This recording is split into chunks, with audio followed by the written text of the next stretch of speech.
Are you trying to enjoy Heroes of History Epic Empire as a free-to-play player, but feel like you're always 10 steps behind? In this video, I will break down my full free-to-play journey, what works, what doesn't actually work, what you really need to know to survive and grow in this game without spending. Before we dive deeper, let me set the stage. And this is how I become from a spender to free-to-play. I currently, in my first account, I was spender. I actually get the bundle that you start the game, and this is with this bad boy Tome, Guzen, and couple other bundles also. So I was not free to play. Currently, right now, I'm completely free to play. And to be honest, the difference is not that massive. I mean, maybe because I didn't actually spend that much on my first account, but the difference is not that massive. Maybe some mistakes that I can actually avoid, like buying these expansions with the gems, not saving gems for homes. For example, like this one, luxury home. I think this is a huge mistake that I actually make.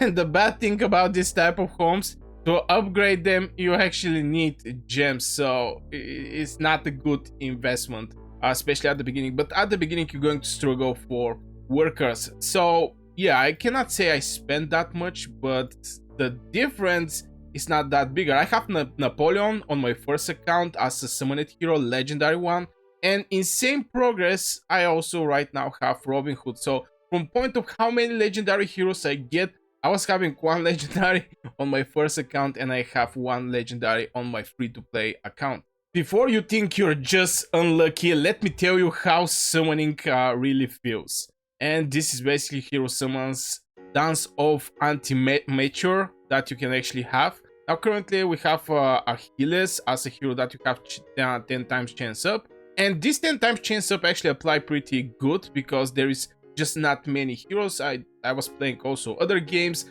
where there is 10 times chance up, but you have like 100 heroes. So this time, the 10 times chance up didn't actually, have some weight. But if you have less heroes from a legendary type, this is definitely going to help you to get Achilles, for example. But this is not the point. The point is you're going to get decent amount of antimatter. Either you're going to collect the puzzles to get this summoning. I like to call them summoning crystals. Okay, antimatter is too complicated for my language. So yeah, getting a lot of summons. But still, even though that I get a lot of, by the way, this one, I save it from day one. This summoning, and one day I'm going to use it. I know the 5-star to actually get is like 6%, so basically one summon cannot do that much. But I just save it. It's for my work. And yeah, you have some different summoning portals that you can actually go and get some extra heroes. But so far from all of my summons, and yeah, it's not that easy to start with. I say it's easy to get antimatter, but right now it's easy for me because I'm currently progressing in the campaigning. And in the campaigning, you're going to get decent amount of summoning crystals. For example, for the first time when you do it, you're going to get, look at this. First victory, you get a summoning. But later, it's not that easy to get these summonings. So from this point of view, getting a legendary with this percentage is little hard. I mean, it's like 0.5%. So you need to make 200 summons to get a legendary hero. And as you can see, I make 111 summons and I still don't have any kind of legendary. Now, if right now I want to push for Achilles, I still will not be able to get him for sure, even if I summon the legendary hero. But I need like 89 summons to complete these 200 summons, and I have only 39. Now, spending gems here, if you're not some kind of huge whale, is not a good option. Spending gems, definitely better just take more expansion.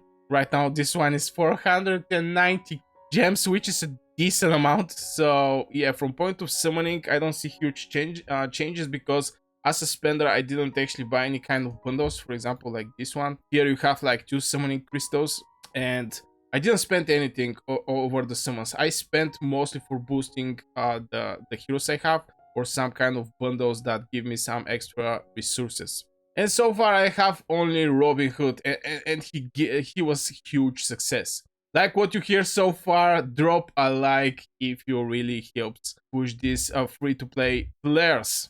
Now here is the truth. No one tells you before you're someone a legendary. And this is the real challenge for free-to-play. Now you can actually get a legendary hero. It's obvious. It's not that hard to get a legendary hero. I even have one. But the other thing that you have to think about is actually awakening. Now these heroes have awakening. So if I summon him second time, I'm going to get, and here is in percentage. Now keep in mind, one of the heroes is, for example, let me get this epic hero, for example. It's going to give also percent, you know, but 3 stars is fixed attack. So for legendary and epic hero, getting a one-time awakened is crucial because by default those heroes have way bigger attack, especially the legendary one. And here is 7.5%, focus 20, 25% this awakening that actually just require one. It's only one more time you have to summon him to actually have him. And the final one is 12 hits a minute. Now the hits, I don't know about the attack speeds, but in general it's a huge game changer by looking this percentage attack. It's like 30 something percent extra, close to 33, which is 1/3 from his current attack is going to get boosted just from 3 times awakened. And here we already we have 15 more percent. So my point with this is, one, is extremely hard to get the legendary hero. Second, awakening this legendary hero is a huge game changer. It's a huge game changer in general. So I think it's very hard for free-to-play players, even though that they may, especially at the beginning, doing the campaignings, getting extra antimatter, is going to be very hard for them to actually get this awakened stage of their heroes. And summoning is just the beginning in general. Awakening these heroes is the real grind. And without awakening, even the best legendary is weaker than well-builded epic heroes. Again, epic heroes also get this benefit from the percentage. I'm going to show you maybe Bondika, since she's also a single target shooter from the awakening. 20% attack, crazy, 6%, 12%, 20%, critical chance 20%. So you can see this this hero right here is just going to outperform via what Robin Hood. Via what? It's not even a question. Now let's talk about something that might actually be in free-to-play players' favor, and this is Tesla Storm and hero progression system. Is surprisingly fair for me. Is basically a Tesla Storm. I mean, it's not that hard. You can actually do it. Now, I didn't actually put a lot of effort here, but I can actually go further. Definitely, I can go further. I have these heroes. As you can see, this is William Tell, this is Grant, and this is D'Artagnan. All of these 3 heroes, I think D'Artagnan, I'm not so sure I actually have it, but it's basically leveling up more heroes, and the first levels is not that hard. Let's be honest. I mean, it don't cost that much. I have to level up this hero anyway, so you can see it's 8 foot and 80 of these screws that I have close to 50k. Oh my god. So it's not that much. Now later later in the game you're going to see that things become a little more difficult. Now this awakening these heroes, I don't know. Yeah, look at the Grant. Grant is actually leveled up and it needs 14k of food. So you can see that the first levels is friendly. It's definitely friendly for free-to-play players, that they can actually do this stage without actually putting tons of food. And here is the thing, I really like in the Tesla Storm, the thing that is actually forcing the people to build 5 same cohort teams. And this is going to help them by a lot in their progression. Of course, not all these 5 teams, but in general, it's a good way to actually force people to expand, not only focusing over this and this hero. Just the game experience is way more different, and in general it forces you to be more strategic and when is your counter enemy. And in general it's not that hard to awake heroes. Here we have this Robin Hood, but here this thing, legendary station, this thing may be going to be a problem, but all of the rest of the materials is not that hard to be getting. Now, upgrading buildings, not that not that bad. Training heroes, well, now that's a pain. Well, training heroes is actually a big pain. Upgrading buildings, if currently I didn't actually focus that much over the upgrade, but here, from here, you can actually see which building actually needs some upgrading. And the thing I upgrade the most is this thing here, because hero training is a pain. Not gonna lie, it's a pain. What I mean by that is some of the heroes, let me get Robin Hood. Robin Hood have to stay 7 days to get one level of his skill. So by doing some buildings at the beginning, maybe it's going to be hard. I'm still in the stage where the buildings don't actually cost that much. Maybe I'm going to go and level up the siege barracks. First of all, I have to see, do I need to, okay, I still need some of this stuffs here to actually open this one. But upgrading buildings is not that hard, but upgrading heroes is way more different story. And the further you're in your expansion, the better. What I mean by that is when you go in the research, right now I am classical Greece. Okay, so here we have this thing, unlock a siege barracks upgrade. With each upgrade, you're going to this heavy infantry barracks, but with each upgrade, you're going to add 5 of these points that I'm not so sure. Production rate, what is this thing? But you're going to add 5 of this thing per hour. And also, you have this thing here that give you something in extra. So in total, I'm like 72 per hour, but it can be better. Still, it actually costs so much time to train the hero. So my first priority is actually this type of buildings to be finished and to be max level for the era I'm currently in. And I'm trying to open them very fast. This extra 5 that we're talking about, by looking how much suns I get, for example, is going to be maybe 5, maybe 6 or 7 as a booster. So I definitely think it's like 7 in average. That is going to boost the productivity of the hero spells. So I definitely think this is the main priority. Every new age that is coming. Of course, the game actually provides us with very interesting things, like removing the limit of the houses, removing some other limits, which is great in support. But you're going to be stuck with how much space you actually have. This is also a very important topic that we have to talk about. But in general, the priority of this building is with crucial importance for the free-to-play players. For the whales, they can go easy, fast level, fast the new eras, let's say it like this. Putting one hero, you can basically train this hero extremely fast if you're in higher. From the classic Greece, basically, to early Rome, Roman Empire, Byzantine era, and the more further you are in your progression, the better is for you. And don't forget to drop a comment to what part from free-to-play player grind frustrates you the most. I'll try to reply all of my comments if there is a question or some good comment right there. Now let's talk about Valhalla Chinese event. Currently we have Egypt event. Is it fun or is basically pay to win? Now this is maybe the biggest place where I think the things is pay to win. It's basically focused at pay to win. And I'm going to explain why. Currently there is a Egypt one. Now, I don't say free-to-play players cannot compete or something like this. They can compete, but it's going to be extremely hard if you're doing the things casually. And currently I'm actually doing the things casually. I don't put... When I have time, I even put these buildings to actually do it for 2 hours. Even though if you calculate, if you do it on 30 minutes, you're going to get more. 2 hours is basically 4 times more time. And if you multiply 4 times this 270, you're going to get a way bigger number here. So from point of this is small wins here and there, definitely. But it's extremely hard now, especially if you open territory. It's like 90 gems to unlock territory. Also, there is buildings that's game changers.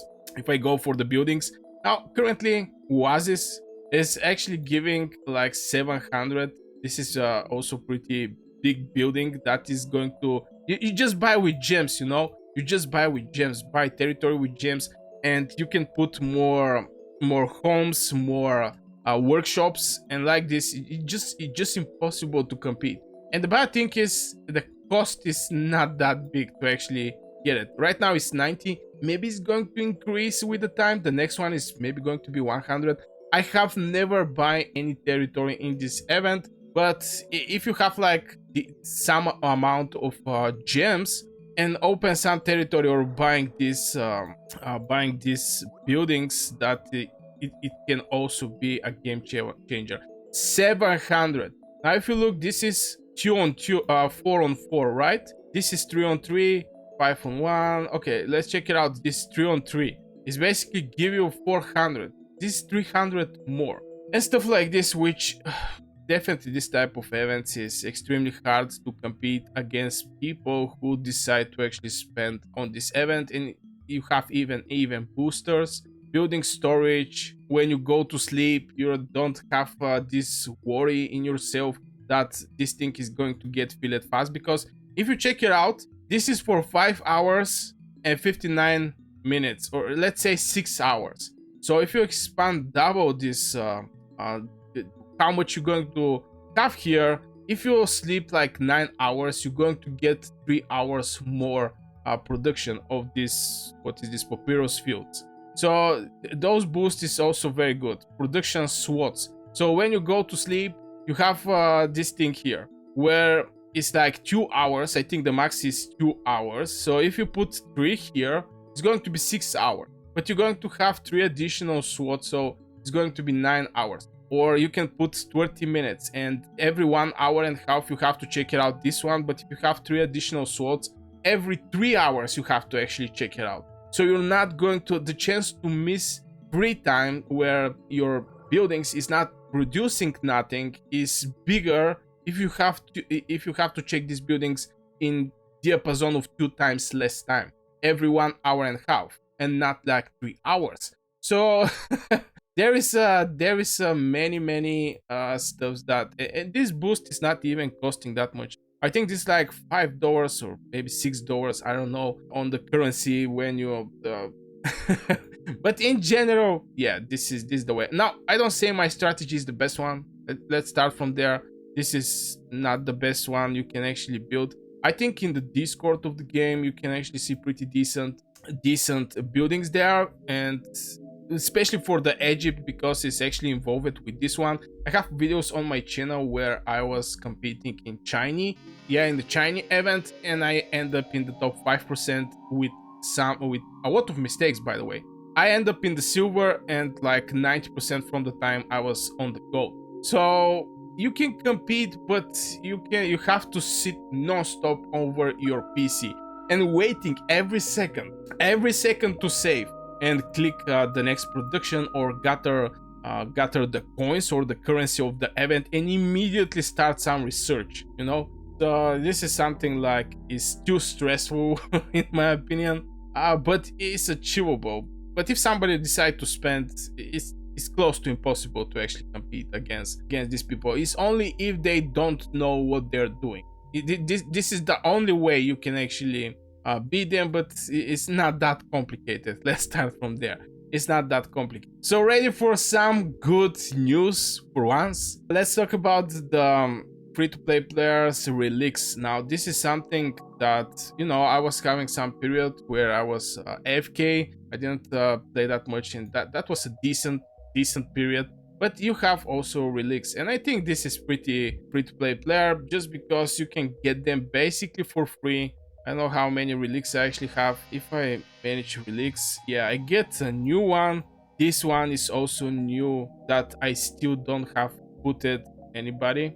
And yeah, these things, the boost here is a good one. Relics is something like artifacts in my opinion, and it's good that it's not that hard to get it. And you can change it between the heroes. I mean, you enter in the fight, you basically need 5 Relics for your 5 heroes. So you can have a good amount of this type of Relics and change it between the heroes. So this thing, most of the games, just to mention that, is extremely pay to win, most of the games. But here you can get at least the Relic and get some the benefits of the buff of this Relic. For example, this one is when holder is above 80% health, the invasion is increased by 1%. I don't say it's a game changer boost, but this is an epic one. This one at start of the wave, the holder at start of the wave. So if you have like 3 waves, it's going to trigger 3 times. The holder gets 10% of their base damage as a shield. This is perfect for my auto, for example. I'm going to even put it on my auto.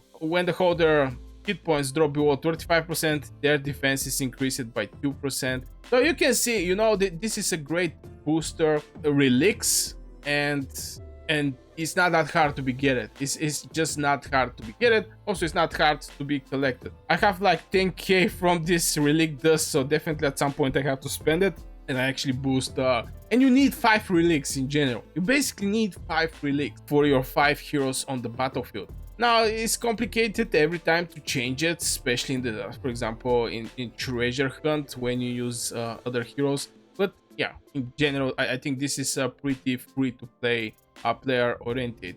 And don't forget to subscribe. I got more videos coming in the weeks. I also make some videos about Heroes of History Epic Empire. So if you enjoyed this game and the content for this game, consider subscribing for this channel. Now let's talk about the resources. Ever feel like you're constantly running out of food and goat? Well, this is going to be a resource management tip for goat and food. And I have to say, I have to start first with knowing your heroes, what heroes is good one, which hero with which what can be combined, just to build, in my opinion, 7, 8, maybe 10 heroes is the best. Build 10 heroes, and you're not going to struggle with the food by building 10 heroes. The main reason behind is if you try to level up everything just to test it. Now I make content, you know, and I have to be able to, you know, have some knowledge about the Naya, a hero that you receive when you start playing Heroes of History Epic Empire. I have to know some Inanna, you know, I have to have some knowledge about the heroes. But yeah, I think this is a struggle there from point of Tesla Storm, because for example, you're playing with fire and leaf or fire and water heroes, and at the same time you get extremely strong moon hero, and you want to level up this hero to put him in your battle formation. So you have to basically train 4 more heroes to combine with this hero for the Tesla Storm and actually progress there and getting in the higher stage. And one example for this is actually Otto. Otto is a hero that I definitely want to level up. I don't have any other moon heroes that to combine him that much, but yeah, it's a pain. So by leveling all of these heroes, I think you just have to focus over heroes that is for Tesla Storm, and this is most of the time single target shooters. This is every Tesla Storm you're going to see is a single target. Here you have Spartacus, current time, also increased Spartacus, blah blah blah. Is hitting total, currently targets dealing some increased damage with each strike for total some big percentage. It's basically big percentage hitters. Auto is for taunting, and this bad boy is doing 3,250% damage with couple strikes. If I go to other one, maybe this one. Okay, Leonidas is AoE damage dealer, but Bone Decay is single target hero. And here we have also AoE damage dealer, but most of the times it's basically just killing the Tesla way more faster. I mean, in Tesla Storm. So this is the reason why you're going to see more single hitters there. So managing the resources, as you can see, I have a lot of gold and I don't have that much food. I think maybe the struggles is going to be around the food. When you build your heroes later on the line and you use same heroes, you're not going to struggle that much with the food. But the first time you actually build these heroes, at the beginning is going to be hard. I strongly believe when I make like 10 heroes level 40, I'm going to not suffer that much for food. Of course, when I awake this hero, I mean ascend this hero, I'm going to need, I guess, way more food from before, but still, at some point, you're going to just have enough power to defeat any mission, or most of the missions. Now, let's be real, how rewarding are the quests really? And first of all, as a free-to-play player, you just have to do them in general. You have to get the opportunity of every place to get a rewards. Even though that rewards may not be some game changer rewards. But I think, for example, a lot of summonings, by the way. In the quest I see a lot of summonings, but in my opinion, like 3 summonings, you see here, one summoning, you get these rewards, that is research points, but at some point you're not going to struggle with research points. You're going to struggle getting this 820 of this quad, or getting these rings and stuff like this. I mean, the materials is going to be way more expensive. Now this one don't look that expensive, by the way, but some buildings are expensive from this type of resources, so your last problem is actually this thing here. So the quest is something that give you something in extra. Now the quest about the specific event, like Egypt, is something that is just helping you for the event. And of course there is not only for the event. If you go here, okay, I have to make one medium home, I don't have place, but most of the times you just make this medium home, you finish the quest, you get the reward, and you take out the medium home. It's something like this how the things are working. But in general, there is a quest where you're going to get from the summoning antimatter for the specific event. I think at level 15 you get like 3, something like this, or maybe level 10, I don't remember very well, but this is the only thing that the quest is going to give you outside of the specific event, or in form of this type of resources. So I cannot say the quest is something like a game changers. It's just something small in extra. And the daily quest, there is also daily quests. You can see it here. You basically don't get any other reward exception these tickets from here. Now most of the games is giving you some maybe food, some gold. This thing is only giving you points. The weekly one only giving you points, just to be able, you know, in the rewards to somehow open some of these rewards. But for me, I think the game should add something in extra here, not just these 5 points. And now we need to talk about the harsh truth, and this is the gems, the biggest free-to-play player. Whoa, I experienced that, and it's not cool. It's not cool. I mean, if I finish a campaign one time, you can actually finish a campaign one time, you cannot farm gems there. So at the end, you're going to receive some gems, you know. If you finish everything, it's 50 gems. This is not nearly enough to be, so I'm able to open one territory square in my city. Now from this quest, you have the chance as a reward to get 50, and every 10 or 11 you get basically 2, and this is 50, which is not nearly enough for what is needed or what is requested to do something in the game. It can be just getting extra stuff. For example, I want to unlock this thing and I want to get, look at this, 401. This basically waiting like I don't know how many hours to collect this amount of rings for 101 gems. It's just the gems are way too much. Ask it for whatever you want to do in the game from the gems you actually receive. I totally understand for the big things, for the big things, definitely should be expensive from the gems. It just have to be expensive, you know. Something that is a game changer, definitely I understand that is going to be expensive, so not many people are going to have it, but small stuff is extremely crucial to be less expensive. Like look at this thing, 409.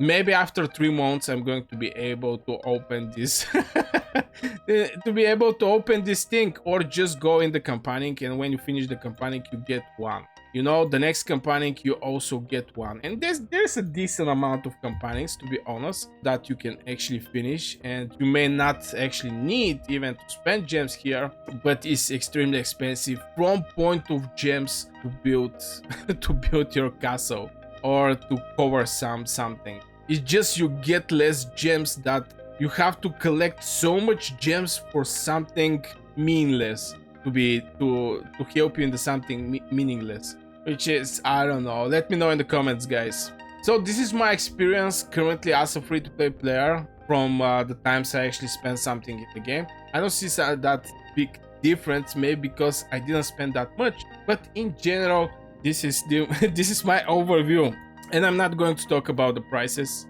It's their call. No, this is their game. But yeah, so far this is my overview over my free-to-play experience.